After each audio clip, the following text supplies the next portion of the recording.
have no reason to believe this ancient tale of a mysterious disappearance, except that we have lived it ourselves. It was a dark and stormy night in the highlands below the ice-packed Pyrenees. The tribe of 200 cousins had followed the elk up into these cool summer pastures. The hungry young woman sat by the fire with her mother's kin, waiting for the man who would never return from the hunt. An ambush, a quarrel, a fall, a bear or lion, no one knew why. She saw his eyes in the flames and remembered his wise, commanding voice, the gray in his beard, the scent of his sweat, the strength in his arms, and the rhythms in his hands that always made her move. She remembered the first night he followed her from the fire into the dark, and the bright days afterwards when she followed him. He was still alive to her. So why wasn't he here to feed her and protect her and make her laugh?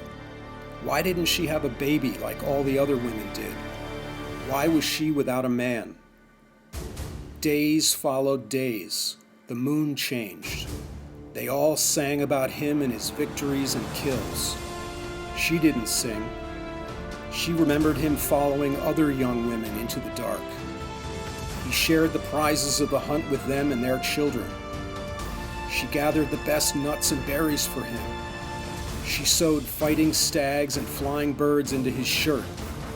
She wore the rings of antler bone that he gave her on a cord around her neck. But he shared his strength with many. She changed.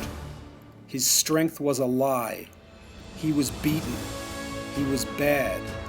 He was gone. She told her mother's kin not to sing about him anymore. She got up and danced around the fire with the other young women. Her eyes met those of the new man. She walked slowly into the dark, the same circular path. Today, we gather virtual tribes spanning hundreds or even thousands of miles. We dance around the same flickering dramas on our little screens. We try to maintain family, friendship, and romance over distances that our ancient social minds were not designed for.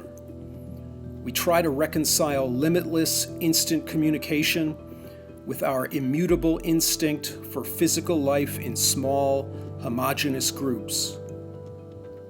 The ghosting phenomenon, suddenly ending communication without explanation with loved ones or friends, seems to originate in something deeper than callousness or cowardice.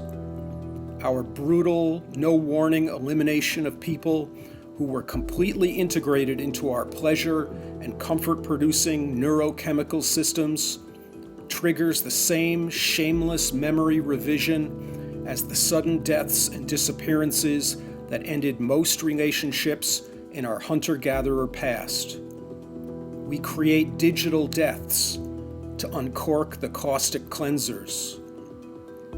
Heroes and heroines melt into little villains or nothing at all. No explanation, apology, and negotiated separation necessary. If the evolutionary psychologists are right that ghosting and many other social breakdowns reveal an inherent tension between our primal and civilized selves, then we are faced with a familiar question. Is what we call morality a biological or cultural or metaphysical thing? Most of us don't want to know. And how's that for a scary ending?